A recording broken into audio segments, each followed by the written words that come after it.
देखो question number 7 में है हमारे पास length x of rectangle is decreasing at the rate इतना। अच्छा, इंक्रीज करे तो प्लस लेते हैं, डिक्रीज करे तो माइनस कर लेते हैं, ठीक है। पहले चलो रेक्टेंगल बना लेते हैं।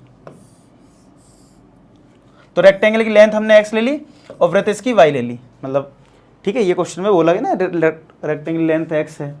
तो length x of a rectangle is decreasing at the rate 5, यानी लेंथ जो डिक्रीज कर रही है, यानी dx बाई dt दे रखा है और डिक्रीज कर रहा है तो यानी -5 लेना है, सेंटीमीटर पर मिनट में दे रखा है।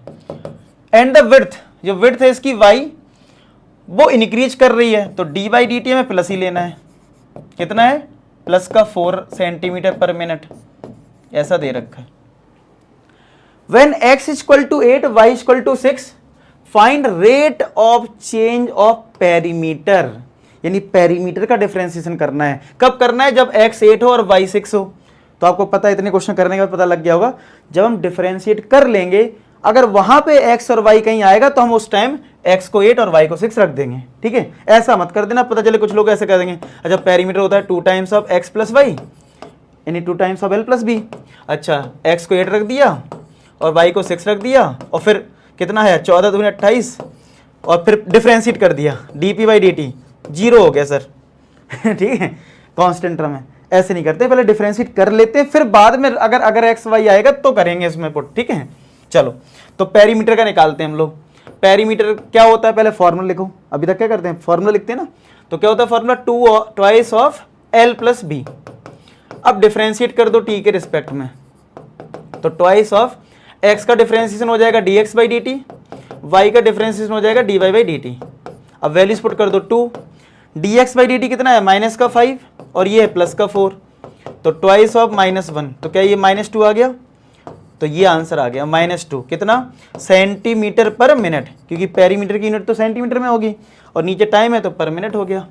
फिर हमें rate of change of area भी बताना है बी पार्ट में। तो एरिया क्या होता है, एल इंटू बी होता है। कर दो डिफरेंशिएट, तो डी बाई डी टी। अब यहां पे लगेगा प्रोडक्ट रूल, तो x बाहर, y का differentiation d v by d t हो जाएगा, फिर y बाहर, इधर हो जाएगा dx बाई डी टी। अब वहां पर देखो आप x और y यहाँ पे पुट करना पड़ेगा। तो x 8 था, देखो ये x 8 है और dy बाई डी टी कितना है, प्लस का 4, y आपका देखो 6 है और dx बाई डी टी कितना है, -5। तो ये 32 आ गया, ये माइनस का 30, ये आ गया 2 सेंटीमीटर स्क्वायर पर मिनट। अच्छा, यहाँ पे एक कंफ्यूजन ये हो जाती है, बुक में जो आंसर दे रखा होगा ना वो लिखा होगा perimeter is decreasing at the rate 2 centimetre पर मिनट, यही लिखा होगा, मुझे याद आ रहा, ठीक है। यही दे रखा है, -2 ही दे रखा है। लेकिन अगर मान लो किसी बुक से पढ़ाई कर रहे हो तो ऐसे लिख देते हैं, perimeter is decreasing at the rate 2 centimetre पर मिनट। तो बच्चे कंफ्यूज होते, सर आपका आंसर तो -2 आया, सर यहाँ पे +2 दे रखा है। देखो ऐसा है, जब ये लिखा था length of rectangle is decreasing 5, तो कहीं यहाँ नेगेटिव लिखा था, लेकिन हमने तो माइनस लगा लिया ना।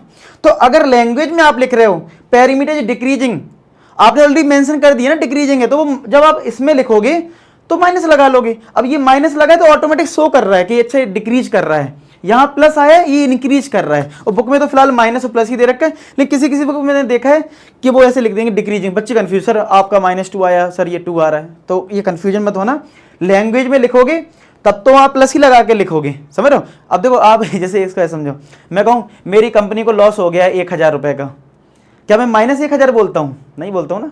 तो वो आपने लैंग्वेज बता दी तो उससे पता लग गया, और माइनस बोल दिया तो उससे पता लग रहा है, ठीक है। तो दोनों चीज़ें सही है, ठीक है।